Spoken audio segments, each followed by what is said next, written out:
বিভিন্ন ব্যাংক বা প্রতিষ্ঠানে এপ্লাই করবেন, বিসিএস এ এপ্লাই করবেন, জবে এক্সাম এপ্লাই করবেন।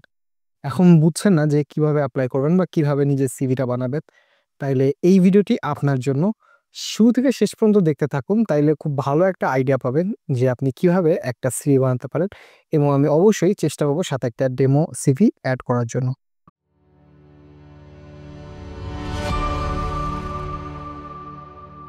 হ্যালো এভরিওয়ান, ওয়েলকাম টু এনগেটস। আমি মোহাম্মদ লতিফুর রহমান।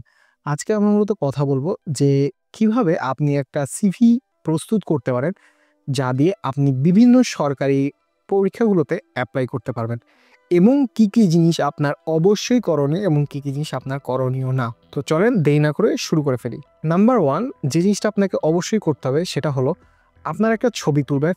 কিভাবে ছবিটা তুলবেন? ছবিটা তুলবেন কোনো একটা স্টুডিওতে, যে স্টুডিও বলতে ওই যে কোনো একটা জায়গায় একটা ছবি তুললাম, স্টুডিওতে নিয়ে দিলাম, এই কাজ করবেন না। একটা প্রপার স্টুডিওতে যাবেন, একটা ল্যাব লেখা, যেসব স্টুডিওর সাথে ল্যাব নামটা দেখাচ্ছে এরকম একটা স্টুডিওতে যাবে, তাদের ওখানে একটা ছবি তুলবেন সাদা ব্যাকগ্রাউন্ডে, এবং তার কাছ থেকে আপনি প্রথমে সেটা সফট কপি নিয়ে নেবেন, এবং আপনার যদি প্রয়োজন হয় আপনি হার্ড কপি প্রিন্ট করে রাখতে পারেন। সফট কপিটা অলওয়েজ আপনার কাছে রাখবেন, সে আপনার গুগল ড্রাইভে রাখতে পারেন, আপনার মোবাইলে সেভ করা অবস্থায় রাখতে পারেন। এই অবস্থায় সফট কপিটা রাখবেন। ছবিটা আপনি কিভাবে তুলবেন? ছবি তোলার সময় আমি যেটা সাজেস্ট করি, যে যদি আপনি এরকম হয় যে আপনি সিনিয়র অফিসার বা 9 গ্রেড বা তার মানে এইরকম ইকুইভ্যালেন্টগুলোতে অ্যাপ্লাই করবেন, সেটা এমটিও পরীক্ষা হতে পারে বা বিসিএস পরীক্ষা হতে পারে, এইসব ক্ষেত্রে আমি সাজেস্ট করি বেটার হয় আপনি একটা স্যুট পরা, টাই পরা একটা ছবি তুলেন। অথবা আপনি যদি স্যুট পরা তুলতে নাও চান, অ্যাটলিস্ট একটা শার্টের সাথে, শার্টটা মোটামুটি আপনার ভিজিবল হতে পারে। স্যুট পরতে বলা হয় এই কারণে, কারণ স্যুটটা সচরাচর আমরা ডিপ কালার পরি, স্যুটের কারণে একটা ডিপ কন্ট্রাস্ট তৈরি হয়। এরকম আপনি একটা মোটামুটি সাদা, যেহেতু ছবি তুলবেন, তো সাদার সাথে একটু কন্ট্রাস্ট ক্রিয়েট করে এরকম একটা কালারের শার্ট পরে অথবা স্যুট পরে আপনি হলো ছবিটা তুলবেন। অবশ্যই কলার আটকানো টাই সাথে থাকবে, এরকম অবস্থা আপনি ছবিটা তুলবেন। ফিমেলদের ক্ষেত্রে সিমিলার, ছবির যেন কান দেখা যায় এটা এনশিওর করবেন। আপনি হিজাব পড়তে পারেন, এটা আপনার নিজের বিষয়, কিন্তু ছবিটা তোলার সময় আপনাকে অবশ্যই এনশিওর করতে হবে যে ছবিটাতে আপনার কান দেখা যায়, এভাবে আপনি ছবিটা তুলবেন।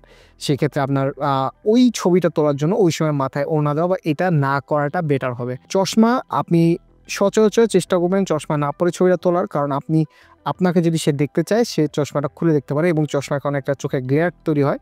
চশমাটা না পরে ছবি তোলা বেটার।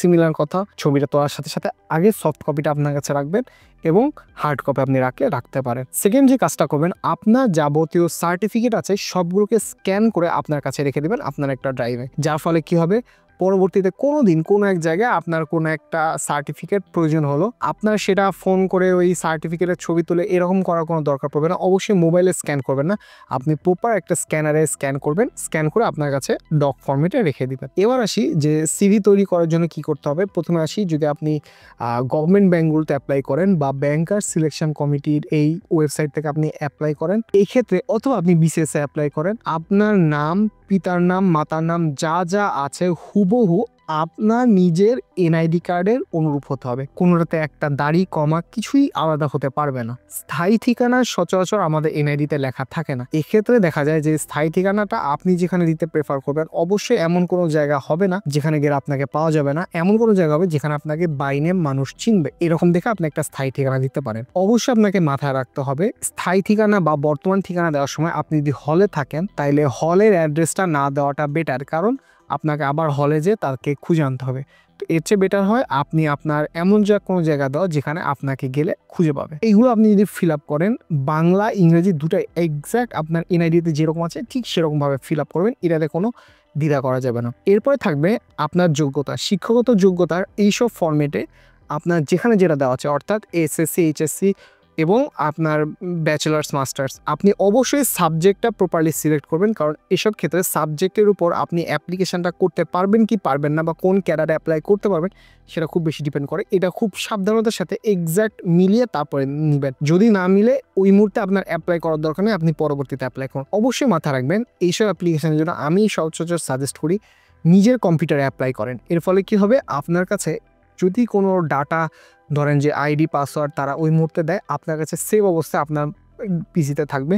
আর অবশ্যই এইসব ডাটা সেভ করে রাখবেন, কারণ এইগুলো হ্যাকার নিয়ে বা কেউ নিয়ে এটাতে খুব বেশি কাজ হবে না আলটিমেটলি। সো আপনার এই ডাটাটা ভুলে যেতে পারেন, হারিয়ে যেতে পারে, এটা সেভ করে রাখাটা বেটার। এরপরে যেটা থাকে যে আপনার কোনো অ্যাচিভমেন্ট অথবা এক্সট্রা কারিকুলার অ্যাক্টিভিটি। বলে রাখি, সরকারি হোক বেসরকারি হোক যে কোনো জায়গায় অ্যাপ্লিকেশন করার সময় যদি কোনো এক্সট্রা কারিকুলার অ্যাক্টিভিটি চায় তার ডকুমেন্ট আপনার কাছে থাকতে হবে। যেমন ধরেন আপনি বললেন যে আপনি ডিবেট প্রতিযোগিতায় ইন্টারন্যাশনাল একটা সার্টিফিকেট পেয়েছেন, আপনার কাছে ডকুমেন্টেড সেই সার্টিফিকেটটা থাকতে হবে হাতে, অর্থাৎ সেই সার্টিফিকেটটা হার্ড কপি থাকতে হবে আপনার কাছে। আদারওয়াইজ সেই এক্সট্রা কারিকুলার অ্যাক্টিভিটিসটার কোনো প্রয়োজন নেই। হবিজ বা এগুলো দেওয়া না দেওয়া অলমোস্ট সেম, আপনি চাইলে না দিতে পারেন, দিলেও কোনো সমস্যা নেই। রেফারেন্সের ক্ষেত্রে আমি আগে বলে রাখি, রেফারেন্সের ক্ষেত্রে এমন কাউকে দিতে হবে যে আপনাকে বাই নেম চিনবে। আপনার ফ্যামিলির কেউ যদি হয়, ফ্যামিলির কেউ বলতে এখানে একটা কথা বলে রাখি, আত্মীয় স্বজন বাদে, কথাটা বলে রাখার মানে হলো আপনার নিজের ব্লাড বাদে, অর্থাৎ আপনার মা বাবা ভাই বোন, আবার উপর দিকে উঠলে আপনার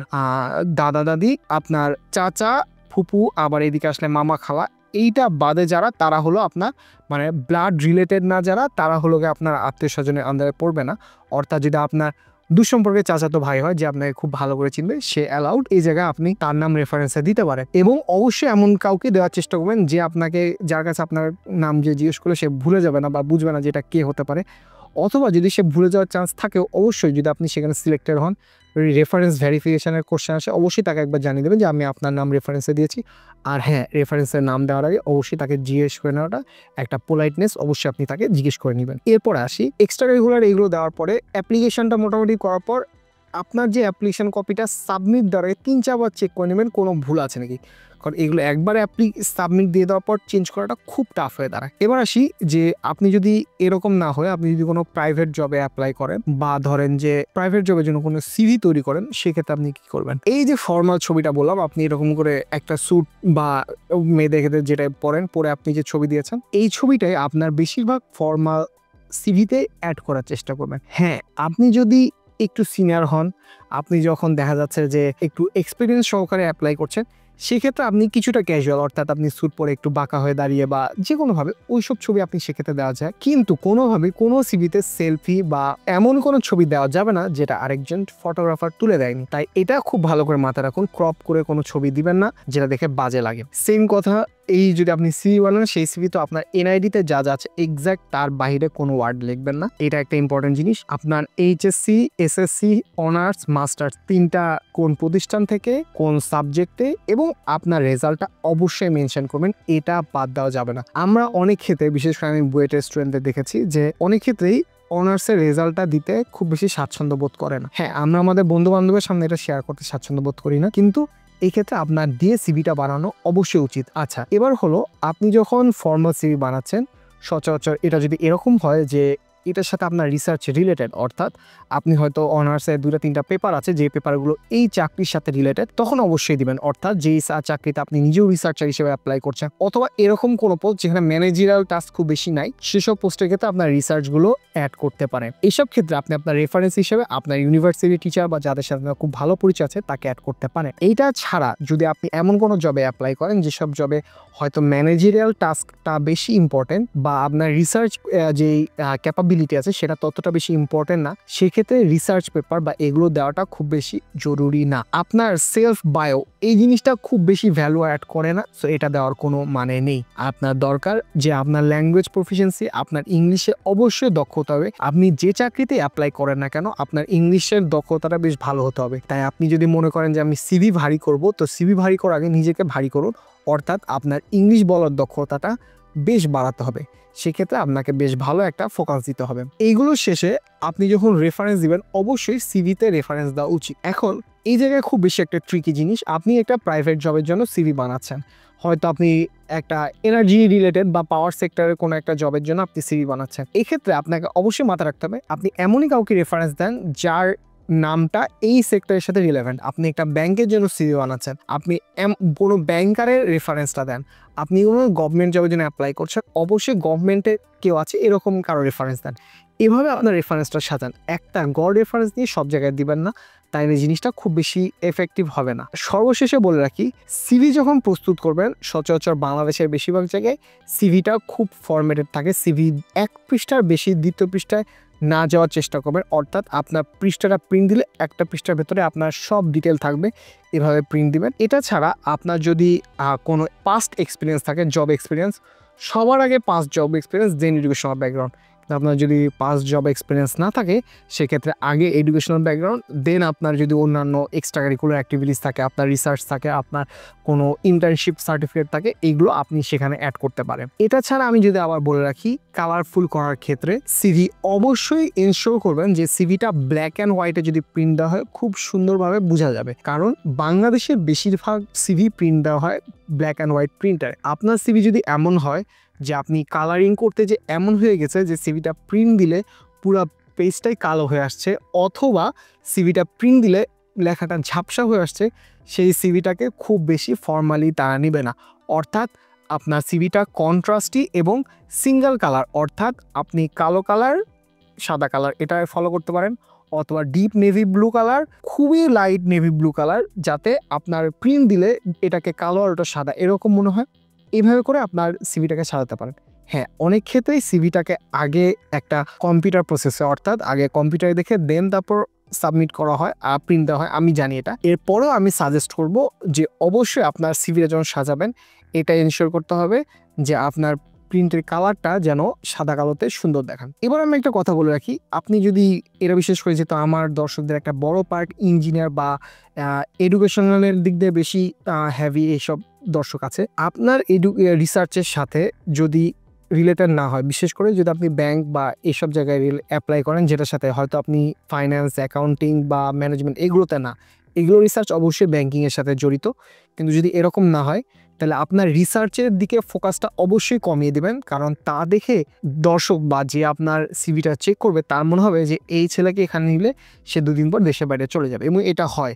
তাই আপনাকে এটা এনশিওর করতে হবে যে আপনি যেই সিভিটা দিচ্ছেন সেই সিভিটা দেখে কোনোভাবে যেন এরকম মনে না হয় যে না, এই ছেলে আর বেশি দিন আপনার এখানে থাকবে না। তাই এই জিনিসটা এনশিওর করে আপনি মোটামুটি আপনার ফুল যে সিভিটা বানাবেন সেটা বানাবেন। তো আশা করি এই কয়টা টপিক আপনি মাথায় রেখে যদি আপনি সিভিটা বানান, খুব ভালো একটা সিভি তৈরি হবে। এরপরও অনেক প্রশ্ন থেকে যাবে যা আমাদেরকে কমেন্ট করে আপনি জানাতে পারেন।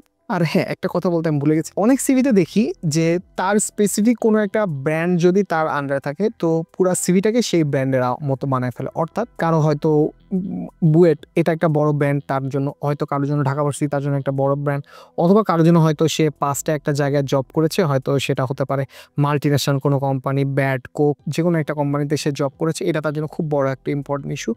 তো সে যে সিভিটা বানিয়েছে পুরাটাই ওই লোগোর সাথে মিল রেখে এই কাজটা করতে যাবে না। তার মানে হলো আপনি নিজেকে না ওই ব্র্যান্ডকে সেল করতে যাচ্ছেন। তাই এই জিনিসটা মাথায় রেখে আপনি সিভিটা বানাবেন। আশা করি আপনি যদি এই কয়টা জিনিস ফলো করেন আপনি খুব ভালোভাবে একটা সিভি বানাতে পারবেন। এরপরে যদি প্রশ্ন থাকে অবশ্যই কমেন্ট করে জানান, আমাদের হোয়াটসঅ্যাপ গ্রুপে প্রশ্ন করতে পারেন। ভালো থাকবেন, সুস্থ থাকবেন এবং এনগেজের সঙ্গে থাকবেন। ধন্যবাদ সবাইকে।